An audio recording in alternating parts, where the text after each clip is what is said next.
Mga ka-discarte chicks, may napansin ka ba? May mga lalaking hindi naman sobrang gwapo, hindi rin naman mayaman, hindi rin matangkad. Pero bakit parang pagpasok pa lang nila sa kwarto, napapatingin agad ang babae? Samantalang may ibang lalaki naman na poging-pogi, kumpleto sa forma, pero parang invisible. Bakit ganon? Kasi mga ka-discarte chicks, may isang bagay na mas malakas pa minsan kaysa sa mukha. At yan ay karisma. At sa video na ito, pag-uusapan natin kung paano mo palalakasin ang karisma mo bilang lalaki. Kahit simple ka lang, kahit hindi ka ideal guy ng society. Dahil tandaan mo ito, hindi lahat ng babae sa gwapo bumabagsak. Pero halos lahat ng babae nahuhulog sa lalaking may dating. Kaya kung gusto mong malaman kung paano maging mas attractive, mas confident, at mas may presence sa mata ng babae, panoorin mo to hanggang dulo. Dahil baka itong isang mindset lang na sasabihin ko mamaya ang matagal mo ng kulang. So, tara, simulan na natin. Una, ayusin mo muna ang energy mo. Mga ka-discarte chicks, isa sa hindi masyadong napapansin ng maraming lalaki. Akala nila ang karisma nasa mukha. Hindi. Ang unang napapansin ng babae, energy. Oo, energy. Kapag ang lalaki kasi, mabigat ang aura, parang laging problemado, laging insecure, laging awkward. Nararamdaman niya ng babae kahit hindi ka magsalita. Pero kapag ang lalaki, relax, kalmado, komportable sa sarili, iba ang dating. Alam mo kung bakit? Dahil sa psychology ng attraction. Ang babae kasi natural na attracted sa lalaking mukhang emotionally stable. Yung tipo kahit magulo ang paligid, hindi basta nagpapanik. Kaya minsan mapapansin mo yung lalaking chill lang. Siya pa yung gustong lapitan ng babae. Hindi dahil maangas siya, kundi dahil safe at gaan ng pakiramdam sa presence niya. Kaya kung gusto mong palakasin ang karisma mo, simulan mo sa energy mo. Huwag kang lalaking parang galit lagi sa mundo. So pangalawa, matutong maging present. Ito ang problema sa maraming lalaki ngayon.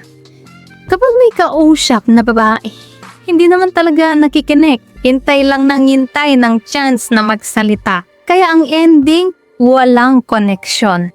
Mga ka-discarte chicks, alam mo ba kung ano ang isa sa pinaka-charismatic na ugali? Yung lalaking marunong makinig, hindi yung oo, lang. Kundi yung totoong interesado kapag nagsasalita ang babae. Tingnan mo sa mata.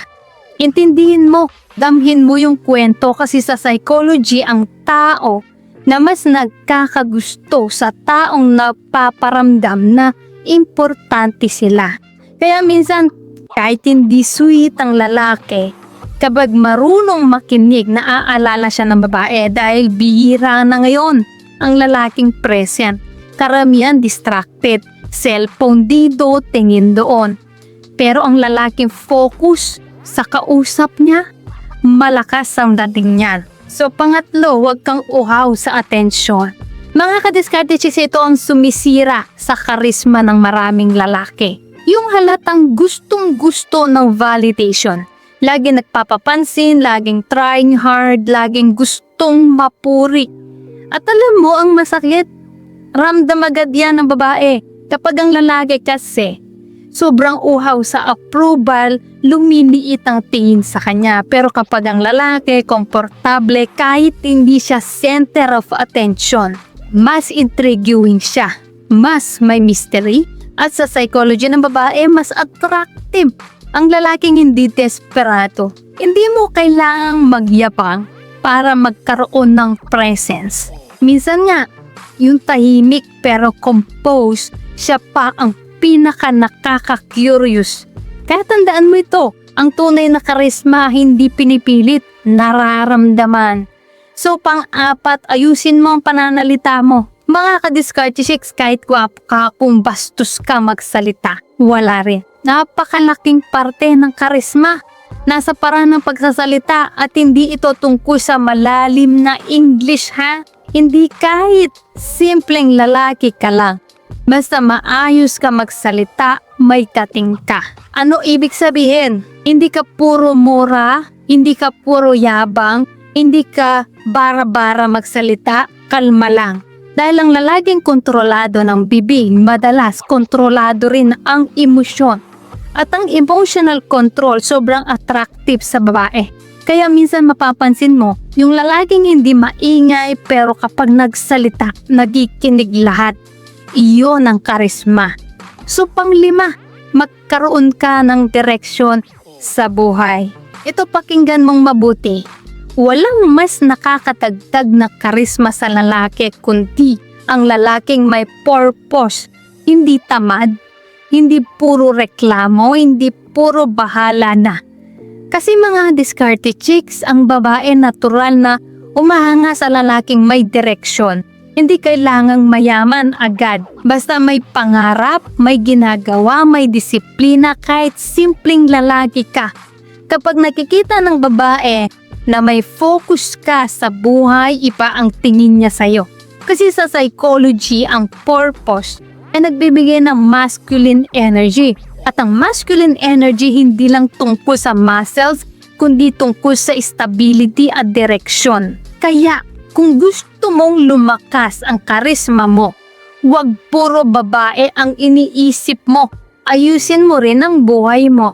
Sa pang-anim, matutong maging komportable sa sarili. Mga kadiskarte chicks, alam mo kung bakit maraming awkward. Dahil pilit silang nagiging ibang tao. Nagpapanggap na astig, nagpapanggap na rich kid, nagpapanggap na playboy. Pero deep inside, takot ma-reject at alam mo, ramdam din niya ng babae. Mas charismatic ang lalaking authentic, yung hindi takot maging sarili niya. Kahit may flaws, kahit simple lang. Kasi ang confidence, hindi pagiging perfecto. Ang confidence ay pagiging okay sa kung sino ka at iyan ang mahirap pekein. So pang-pito, maging masaya ka sa buhay mo. Ito isa sa sikreto ng mga lalaking may natural na karisma. Hindi umiikot ang mundo nila sa babae. May sarili silang buhay, may hobbies, may goals, may tropa, may peace. At dahil doon, hindi sila clingy, hindi needy, hindi toxic. At alam mo ang psychology dyan, mas attractive ang taong mukhang fulfilled na sa buhay. Kasi ang energy niya hindi nanghihingi, nagbibigay. Kaya kung gusto mong lumakas ang karisma mo, gumawa ka ng buhay na ikatutuwa mo. Hindi yung puro validation sa babae. So pangwalo, ayusin mong body language mo. Mga kadiskarte chicks, kahit hindi ka magsalita, may sinasabi na agad ang katawan mo. Kapag yuko ka ng yuko, iwas tingin, parang takot lagi, mahina ang dating. Pero kapag maayos ang tindig mo, relax ang galaw, steady eye contact, lumalakas ang presence mo. At hindi mo kailangan maging alpha, kuno, ha? Ang kailangan mo lang maging composed dahil ang body language malaking parte ng attraction. Minsan nga, bago ka pa magsalita, nakakapagdesisyon na ang babae kung interesting ka o hindi. So pang-siyam, huwag mong habulin ang lahat ng babae. Ito ang malaking pagkakamali ng maraming lalaki. Kapag may magandang babae, todo effort agad. Todo habol, todo please. At dahil doon, nawawala ang natural nilang karisma. Mga kadiskarte chicks, ang lalaki may karisma. Hindi kailangang habulin ng lahat. Pumipili rin siya. May standards din. At alam mo, mas nire-respeto yan ng babae. Kasi ipinapakita mong hindi ka basta-basta nauulol sa itsura lang. So pang-sampu, ang pinakamalakas na karisma ay peace of mind. Pakinggan mo ito. May mga lalaking gwapo pero toxic. Mayaman pero insecure. Astig pero magulo ang isip. At eventually, nakakapagod silang kasama. Pero ang lalaking may peace of mind, kalmado, secure, hindi childish, sobrang lakas ng tating niya. Kasi iba ang epekto ng lalaking may emotional maturity. Hindi siya pa bebe, hindi siya pa cool, hindi pa victim at sa totoo lang, habang tumatanda ang babae, mas yon ang hinahanap nila. Hindi lang pogi kundi pahinga.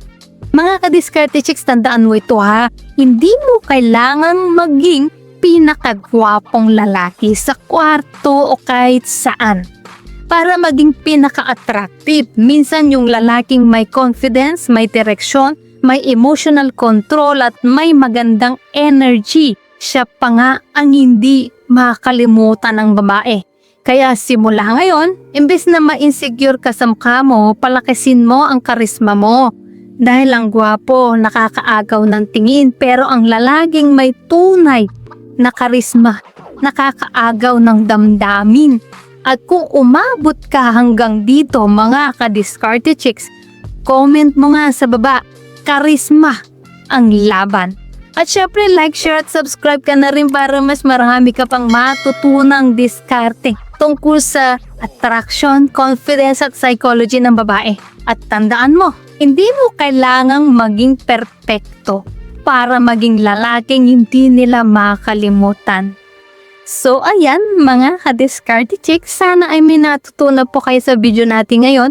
At syempre bago po tayo matapos, shoutout muna sa ating mga masugid at takapanood na sina Fidel Celan ng Bukidnon, Jodel Jane from Laguna, Jobang all the way to Detroit, Michigan, Arnel Pinka taga Kataman, Northern Samar, at kay Eliseo Tomon from South Leyte. Guys, maraming salamat po sa support at panonood mga ka-diskarte chicks. Dahil ba sa inyo, patuloy at lalo po akong ginaganaan gumawa ng mga content na makakatulong at makakaaliw. At para naman po sa mga hindi pa nasa-shoutout, gusto mong shoutout sa next video, i-comment lang ang hashtag ka-diskarte chicks at sabihin ko ng topic ang gusto mong pag-usapan natin next.